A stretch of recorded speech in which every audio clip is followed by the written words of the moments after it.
漂うミスト握りしめるは裁きミスト奴らを埋める秘密のシステムそれが君へのダイイングウィッシュ席をセットぐちゃ混ぜて誰かの鳴き声を席をセットぐちゃ混ぜて貼り付けては笑うバディは痛みのないデストピア花は咲かない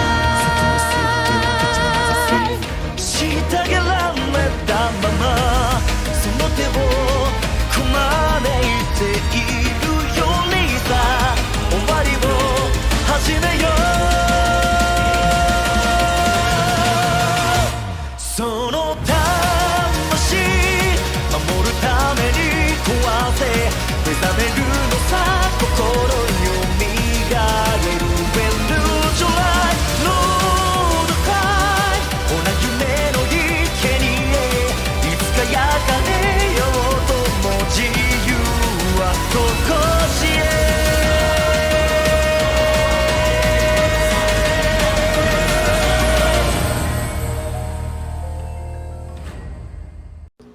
Hai, Salsa di sini. Kamu orang yang suka mikir sambil nonton anime? Kamu klik video yang pas. Mari kita bahas tentang hubungan antara anime Moriarty the Patriot dengan novel karya asli dari Arthur Conan Doyle. Kamu pernah kepikiran gak sih gimana rasanya kalau tokoh villain dalam cerita detektif itu ternyata bukan penjahat? Hari ini kita bakal ngulik Moriarty the Patriot terinterpretasi dari dunia Sherlock Holmes, di mana musuh bebuyutan sang detektif justru tampil sebagai tokoh utama. Siap-siap, karena analisis kali ini nggak akan sesimpel hitam dan putih. Seberapa jauh sih anime ini mengambil inspirasi dari novel aslinya? Dan kenapa tokoh Moriarty yang dulunya cuma jadi musuh bayangan Sherlock, sekarang malah jadi tokoh utama yang bikin kita simpati? Di video ini aku bakal bahas gimana anime Moriarty the Patriot ngasih interpretasi baru ke cerita klasik Sherlock Holmes. Kita bakal ngobrolin karakter, tema keadilan, sampai gimana anime ini bakal kita mikir ulang soal siapa yang benar dan siapa yang salah. Jadi, tanpa berlama-lama, mari kita mulai perjalanan ke dunia misteri, konspirasi, dan konflik moral yang gak sesimpel kelihatannya.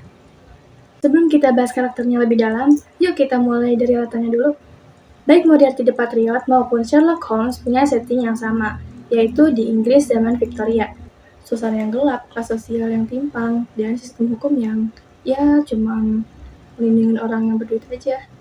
Nah, dari situ udah kelihatan kan bedanya kalau di novel Sherlock Holmes kita ngikutin petualangan detektif jenius yang nyelesain kasus demi kasus, mostly dari sudut pandang si sahabat setianya, yaitu Dr. Watson. Tapi di Moriarty the Patriot ceritanya kebalik, kita diajak ngelihat dunia ini dari POV musuhnya si Sherlock, yaitu Profesor James Moriarty. Dan dia bukan sekedar penjahat loh, dia digambarkan sebagai konsultan kriminal yang niatnya bukan cuma bikin chaos, tapi ngerobohin sistem kelas yang gak adil. Jadi, dia bukan cuma antagonis, tapi semacam anti-hero yang punya tujuan. Menariknya, anime ini bikin kita mikir, apakah tindakan kriminal ini bisa dibenarkan kalau tujuannya mulia? Atau apakah Sherlock Holmes sebenarnya hanya mempertahankan sistem yang udah rusak? Kak, jadi siapa sih Sherlock Holmes itu? Siapa sih Moriarty itu? Kak, siapa sih itu? Sherlock Holmes itu? Siapa sih Moriarty itu? Kak, siapa sih itu? Stop. Tenang. Aku bakal bahas mereka satu persatu. Di novel aslinya, Sherlock digambarkan sebagai sosok yang super rasional, bahkan terkadang terasa dingin, dan dia ngandalkan logika, observasi, dan deduksi. Emosinya nyaris gak kelihatan, dan dia gak terlalu peduli soal moralitas. Buat Sherlock, selama kasus bisa diselesaikan dengan kebenaran yang sudah terungkap, itu udah cukup. Kita bisa lihat nih, di kasus yang The Scandal in Bohemia, di buku The Adventure of Sherlock Holmes. Nah, di sini Sherlock benar-benar menolak menggunakan emosi dan asumsi dalam berpikir. Dia cuma percaya pada fakta dan data. Bahkan, dia ngingetin Watson supaya jangan terlalu cepat menyimpulkan, karena itu bisa bikin kita melintir kenyataan. Ini menunjukkan sikapnya yang strictly logical. Dan selanjutnya dari kasus The Sign of War. Di sini Sherlock sengaja gamblang bilang kalau detektif itu seharusnya kayak sains, dingin dan tanpa emosi. Bagi dia, perasaan adalah gangguan dalam proses berpikir yang benar. Selanjutnya ada kasus dari The Adventure of the Devil's Foot. Di sini dia baru mengakui kemungkinan kalau dia bisa merasakan cinta, tapi di satu sisi dia tetap berdiri di luar empati, hanya bisa membayangkan apa yang orang lain rasakan tanpa mengalaminya sendiri.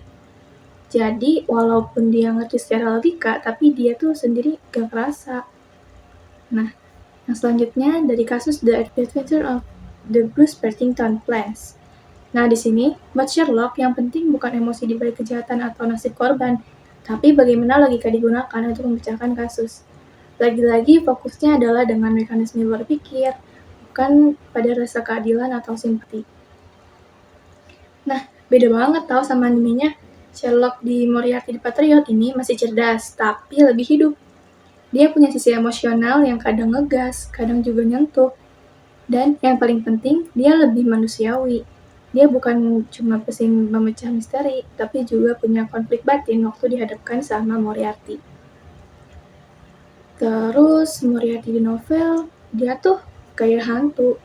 Disebut-sebut sebagai Napoleon of Crime, tapi jarang banget muncul langsung. Kita tahunya dia mastermind di balik banyak kejahatan, tapi nggak dikasih tahu motivasinya. Dia semacam simbol kejahatan intelektual. Nah, yang pertama tuh kita bisa lihat dari kasus The Final Problem. Nah, kisah ini tuh paling penting tentang Moriarty. Ini kutipan yang paling legendaris tentang Moriarty. Sherlock menyamakan dia dengan Napoleon, bukan cuma jenius, tapi juga punya kekuasaan besar dalam dunia kejahatan. Bahkan sebagian besar kejahatan yang tidak terdeteksi di London katanya berasal dari jaringan Moriarty. Nah, ini tuh menunjukkan bukan sekedar penjahat biasa, tapi mastermind intelektual yang bekerja dalam bayangan. Selanjutnya ada kasus dari The Final Problem juga. Moriarty digambarkan sebagai pria terpelajar berasal dari kelas atas yang punya kemampuan matematika luar biasa. Bahkan disebut kalau dia pernah menulis karya ilmiah yang sangat dihargai. Jadi, dia bukan kriminal jalanan, tapi intelektual elit yang memilih jalannya sendiri. Ini cocok banget sama versi animenya, yang juga dia ahli strategi dan dosen matematika. Nah, yang ketiga, masih dari The Final Problem, perumpamaan Moriarty sebagai laba-laba di pusat jaringannya itu sangat ikonik. Dia nggak bergerak sendiri, tapi ngatur semuanya di balik layar, dan tahu persis apa yang terjadi di tiap bagian. Cocok banget dibandingin sama versi anime yang juga mengontrol sistem dari dalam. Nah, selanjutnya ada kutipan langsung dari Moriarty kepada Sherlock di dialog The Final Problem. Di sini, Moriarty berbicara langsung ke Sherlock. Dia percaya kalau dia lakukan bukan untuk dirinya sendiri, tapi demi organisasi besar. Ini juga bisa diinterpretasi dengan bentuk kepercayaan kepada sistem, buat versinya sendiri.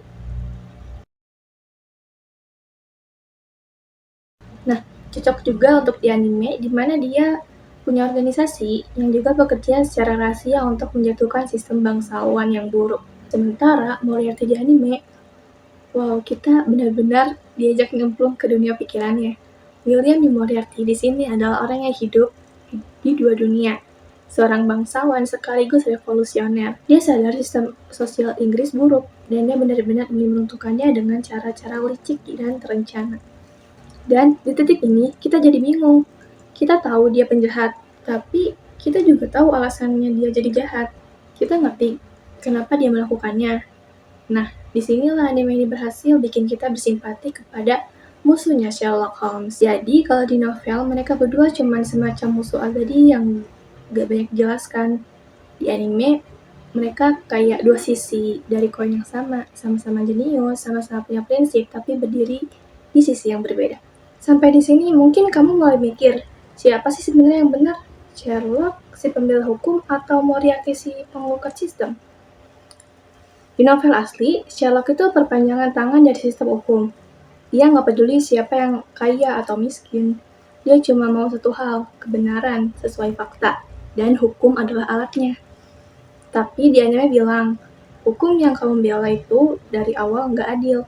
Masyarakat dibagi dua, yang punya kuasa dan yang ditindas. Dan Moriarty percaya kalau sistem yang udah rusak, satu-satunya jalan ya dihancurin aja sekalian. Nah, di titik ini Moriarty the Patriot ngajak kita mikir, apa semua kejahatan itu salah? Apa semua hukum itu adil? Dan gimana kalau satu-satunya cara untuk menegakkan keadilan adalah dengan melawan hukum itu sendiri. Di versi anime, hubungan mereka tuh bukan cuma pahlawan dan penjahat, tapi lebih ke dua ideologi yang saling menguji. Sherlock si penegak hukum yang akhirnya ragu, Moriarty si pemberontak sistem yang akhirnya capek. Dan kalian tahu gak sih, FYI, ada satu hal lagi nih yang bikin anime Moriarty The Patriot terasa beda banget dibanding novelnya. Nah, di anime ini panggilan mereka tuh berubah. Sherlock dipanggil jadi Shirley, dan Moriarty atau William dipanggil Liam sama Sherlock. Dan interaksi mereka bisa dibilang lebih intens dari sekedar rival biasa. Dan gak heran, banyak fans yang awalnya ngira ini anime BL atau Boys Love. Soalnya, chemistry di antara dua tokoh ini ditampilkan dengan nuansa emosional yang kuat, penuh kode, saling tantang, dan saling memahami dengan cara yang susah dijelaskan. Nah, di novel aslinya tuh mereka itu musuh abadi. Sherlock bukan cuma menyebut Moriarty sebagai ancaman yang harus dihentikan, gak ada percakapan panjang, gak ada chemistry, bahkan gak ada interaksi yang bikin kita simpati. Nah, tapi di anime ini hubungan mereka digambarkan sebagai dua ideologi, dan dari situ muncullah intensitas yang bikin penonton mikir. Mereka ini sebenarnya beneran musuh atau ada keterkaitan lebih dalam sih? Nah, jadi buat kamu yang nonton anime Moriarty The Patriot dan ngerasa kok vibe-nya beda ya sama kayak novel yang udah aku baca gitu, kamu gak sendirian, di internet pun heboh dan viral sama William dan Shirley ini. Oke, balik ke topik, dan mungkin pertarungan mereka ini bukan soal menang dan kalah, tapi soal gimana cara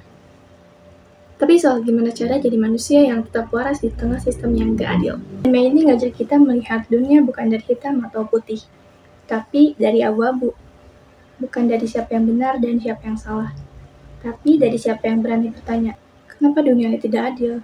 Moriarty bukan cuma karakter, dia adalah kritik terhadap dunia yang membiarkan kejahatan terjadi asal pelakunya punya jabatan. Dia bukan monster, dia cermin dari apa yang kita lihat, tapi pilih untuk diam. Dan mungkin itu alasan kenapa anime ini begitu seru. Karena dia nggak sekedar ngasih versi baru dari kisah lama, dia ngasih pertanyaan baru, yang lebih dalam, yang lebih manusiawi. Dalam dunia yang penuh ketimpangan, kadang kejahatan bukan muncul dari niat jahat, tapi dari luka, dari rasa yang tidak adil yang terlalu lama didiamkan. Di novel Moriarty adalah musuh. Di anime, dia adalah harapan. Dan di antara dua versi itu, ada kita. Penonton yang diajak untuk memilih, atau mungkin untuk tidak memilih sama sekali. Mungkin tidak semua hal bisa dijelaskan dengan hukum. Tidak semua kebenaran datang dari logika. Dan tidak semua yang melawan sistem adalah penjahat. Karena terkadang satu-satunya untuk memperbaiki dunia adalah menjadi monster yang tahu persis apa itu kemanusiaan. Aku akan membakar dunia ini dengan menciptakan keadilan. Dan disitulah kekuatan cerita. Bukan untuk menilai, tapi untuk memahami. Bukan untuk menghakimi, tapi untuk mendengar. Dan menariknya, reinterpretasi kisah Sherlock Holmes nggak berhenti di sini aja. Ada banyak reinterpretasi dari kisah Sherlock Holmes. Yang pertama ada film Enola Holmes, yang dari POV adik perempuannya. Dan di anime ada Kamala Hashiron, itu karakter detektif yang eksentrik, jenius, dan yang ternyata dia adalah keturunan dari Sherlock. Bahkan di Elementary, BBC Sherlock sampai The Irregular of di Netflix, cerita Sherlock terus hidup, berubah wujud, dan berefleksi pada zamannya. Semuanya menunjukkan satu hal, cerita Sherlock adalah cermin. Dan tiap generasi punya cara sendiri untuk melihat bayangan di dalamnya. Wah, gak kerasa ya, udah sampai akhir. Aku pengen tahu deh, menurut kalian Moriarty itu pahlawan atau penjahat? Atau suatu di antaranya? Nah, kalau kamu suka video ini, jangan lupa like, komen, share ke teman kamu yang juga suka mikir sambil nonton anime. Sampai ketemu di analisis cerita selanjutnya. Dan ingat, kebenaran itu gak selalu hitam dan putih.